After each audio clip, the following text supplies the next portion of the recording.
समम सर्वेषु भूतेषु, सर्वेषु भूतेषु समम, सभी भूतों में वह परमेश्वर समान रूप से स्थित है।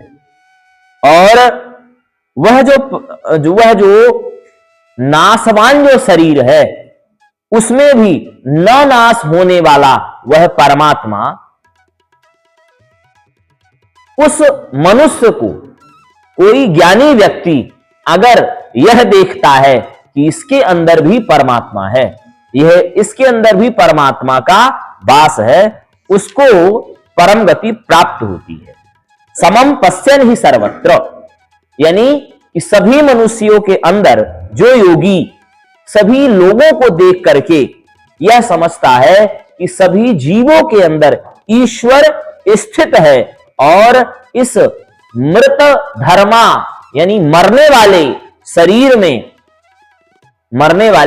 शरीर में ईश्वर का वास है और उस मरने वाले शरीर में हम अपनी आत्मा का कल्याण अपनी आत्मा से करवा रहे होते हैं। कैसे? हमारी आत्मा ही, हम ही तो एक व्यक्ति हैं जो दूसरी आत्मा को यह सोच रहे होते हैं कि इसके अंदर परब्रह्म है, इसके अंदर ईश्वर का वास है। तो ऐसा व्यक्ति उस मरण धर्मा शरीर, मेरा भी मरण धर्मा शरीर, सामने वाले का भी मरण धर्मा शरीर, परंतु मान क्या रहे हैं कि उसके अंदर भी ईश्वर है, मेरे अंदर भी ईश्वर है। ततो याति पराम गतिम, ततः वह ऐसी सोच वाला मनुष्य इसके बाद याति मतलब आता है परागति को, परागति यानी भगवान विष्णु परब्रह्म परमात्मा शिव कृष्ण को प्राप्त होता है। इसमें शिव कृष्ण में कोई भेद नहीं है, सब एक ही है। एक मृत्यु है और एक कल्याण करता है, एक सृजन करने वाले जो ब्रह्मा जी हैं, प्रभविष्णु ग्रसिष्णु प्रभविष्णु च, एक ग्रास करता है, एक प्रभाव करता है, एक पालन करता है और एक तुम्हें पूरी तरीके से मृत्यु के रूप में हर लेता है। अर्जुन के रूप में महाभारत के युद्ध में मृत्यु साक्षात चल रही थी। अर्जुन के सर में मृत्यु यानी भगवान शिव साक्षात कार्य कर रहे थे, निमित्त मात्र में अर्जुन थे।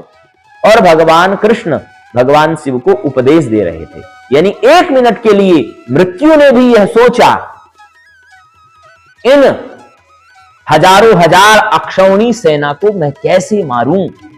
अर्जुन तो निमित्त मात्र, मृत्यु भी यह सोचती है कि मैं इनको कैसे मारूं। एक बार की बात है, आपको बताऊं, एक कथा आती है ऐसी कि जब सभी लोगों को सृष्टि उत्पन्न हुई तो सभी लोगों को भगवान जो है अपना अपना कार्य दे रहे थे। तो मृत्यु देवी से कहा, जाओ मृत्यु देवी, तुम जो है, तुम्हें मैं अपना कार्य दे रहा हूं, लोगों के आयु को तुम क्षय करो, लोगों को मृत्यु दो तुम। उनको जो है ये पहले नहीं कहा कि तुम आयु का क्षय करो, वो समझ नहीं पाई। तब फिर बाद में उनको पता लगा, अरे ये तो आयु का क्षय यानी कि मैं तो काल के रूप में जा रही हूं, मैं तो उसको तो मार दूंगी। तो उसी समय मृत्यु को बड़ा ही कष्ट हुआ और तुरंत उस समय वह भगवान के सामने उनकी जो है क्या हैसियत, क्या बोल सकती थी, पर लेकिन हाथ जोड़ करके भगवान से कहा, हे नाथ, हे दीनानाथ, आप हमें वैसे भी इस तरह का कार्य दे रहे हैं, आयु में छीण करूंगी तो लोग वैसे भी हमको बुरा भला कहेंगे, और आप और कह रहे हैं कि हम जाकर के लोगों को मारें, तो हमारी क्या इज्जत रहेगी। हर एक व्यक्ति सम्मान पाना चाहता है। कहे कि तुम चिंता मत करो मृत्यु देवी, तुम्हें मैं तो निमित्त मात्र में बना रहा हूं। मृत्यु कैसे होगी? किसी की किडनी खराब, किसी को ज्वर आ गया, ये जो राजयक्ष्मा रोग हो गया, किसी को ज्वर यानी बुखार आ गया, राजयक्ष्मा यानी टीबी हो गया। तो ये सभी जो रोग होते हैं यही मृत्यु के कारण बनते हैं। तुम्हें कोई दोष नहीं लगेगा। तो मृत्यु ने प्रसन्नता पूर्वक उस सहर्ष उस बात को स्वीकार किया है। मृत्यु भी नहीं चाहती है कि तुम्हें मारे, परंतु कर्म के कारण सब बंधे हैं। किसका डर है?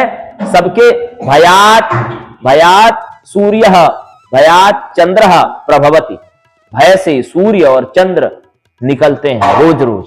वह किसका भय है? परमात्मा का भय है। मृत्यु क्यों उठाती है तुम्हें? क्योंकि उसको किसका भय है? परमात्मा का भय है। परमात्मा वही है, शिव कृष्ण। शिव मृत्यु और प्रभव करने वाले भगवान विष्णु। तो इस श्लोक में यही कहा गया कि जो योगी व्यक्ति, जो लोग इस सामने वाले की मरण धर्मा शरीर को यह सोचते हैं कि इसके अंदर परमात्मा है, अपने मरण धर्मा शरीर से यह सोचवाते हैं कि सभी के अंदर परमात्मा व्याप्त है, ऐसी बुद्धि वाला मनुष्य ततः याति पराम गतिम, वह परागति को आता है। यानी कि हे अर्जुन, इसमें कोई संशय नहीं है, वह मुझे प्राप्त होता है। समम पश्यन् हि सर्वत्र समवस्थितमीश्वरम् न हि नस्त्यात्मनात्मानं ततो याति पराम गतिम्।